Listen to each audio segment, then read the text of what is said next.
Hey guys, welcome to another reoccurring episode on TRT the Podcast. This is going to be our Q&A. It's going to be popping up here and there. We've had some people throw in some questions and we're going to be answering them one by one. If you could choose any horse to have for free, which horse would you pick and why? It may be any horse, regardless of the horse being well known, dead or alive. It's an interesting question. And of course your mind goes first to horses that have inspired you and, you've admired, have given you a certain sense and a feeling or an idealized thought of that is success or that would feel amazing. You know, that person that was so successful with that horse, that person that has seemingly such a deep relationship, that person that has a horse that looks like the only thing he wants to do is be with that person every day.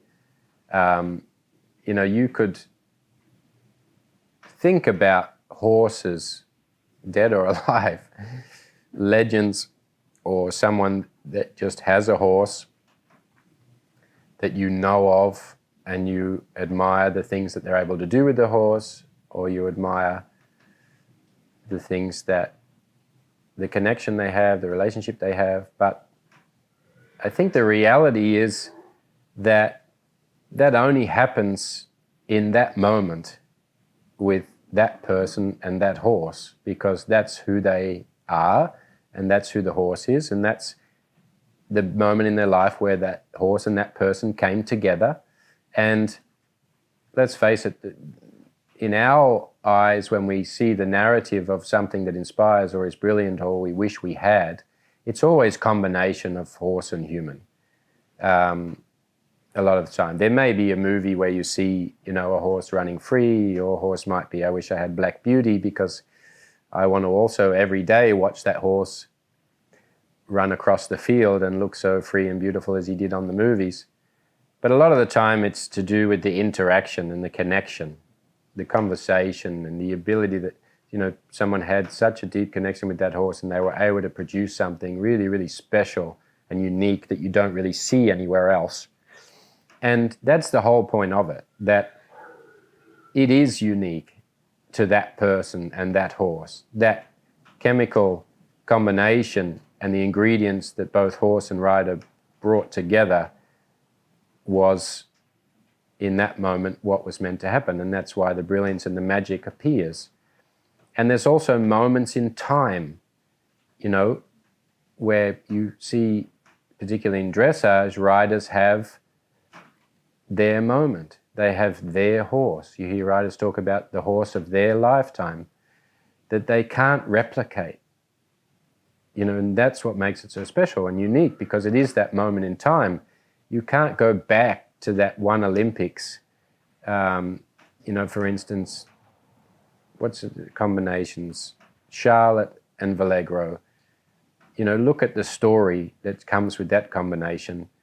Look at the Olympics they rode in London at a time where they had huge momentum, that team, with Alan and Carl and Charlotte and, all the support crew and the family and the friends that surround them, and the story of Charlotte, where she came from, and, the good connection her and Carl had together, the story of that horse, and how they built that amazing partnership and what they actually conquered in such an early development of a career. And if you go back and look at the sort of repertoire of what happened in that story between those two, and there's probably a lot of people that would say, in the dressage world, if you were to have one horse, click your fingers and you could have him, they would say Vallegro. But of course, the story would never be the same. You're having the feeling of the projection of, I would love to have a story like that too, but it would never be the same.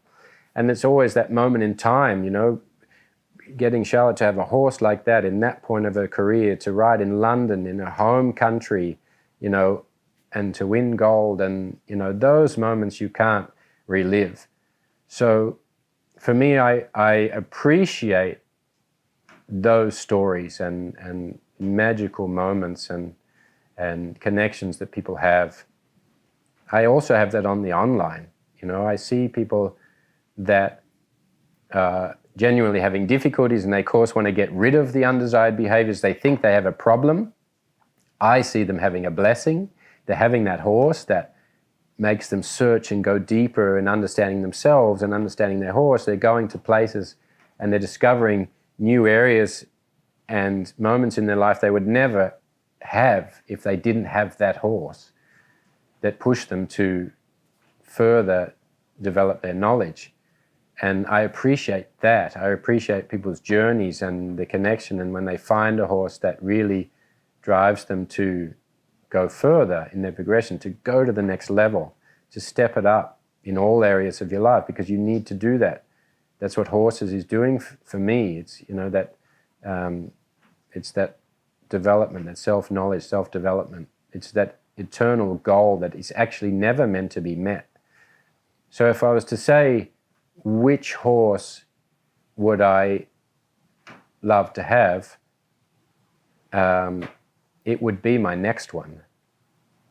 And it would be the horse that I don't yet know that I'm going to have, and start that journey from the beginning and see where it takes us. I would definitely like to have a horse that I had from the beginning, which we have the privilege of having now, but having the horse really from the start and develop and understand and learn and become familiar and grow and know to the depths of who that horse is and what he values innately from his genetics, and just to be able to flourish together and see where that goes. The mystery of having a horse and not knowing whether you have the click, and then finding it and then achieving those things, and the horse giving you the small inclination of an area that you could go that you've never been before, and the mystery of actually not knowing what is going to be possible. What is the journey? Where is that going to take you? And I think more and more about that. I've had a lot of horses that I'm eternally grateful for, and I've done amazing things that I would never have dreamt of doing.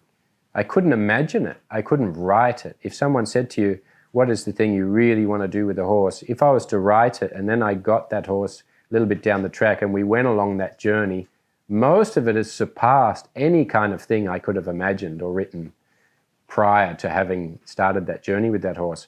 And I try now to have put the energy and the spark and the possibility, you know, really try to feel that I can be in a state of mind to allow no limitations within the quantum field of what's possible with the relationship, connection and journey into the future of where you're going with that horse. And I think that's the real magic that can fill you and give you unlimited energy every day. And it's nice to imagine what a famous horse or a horse that has influenced you would be like to have. But the true essence of what is really magical is the one that falls in your lap, and the one that you are given the privilege to start a journey with.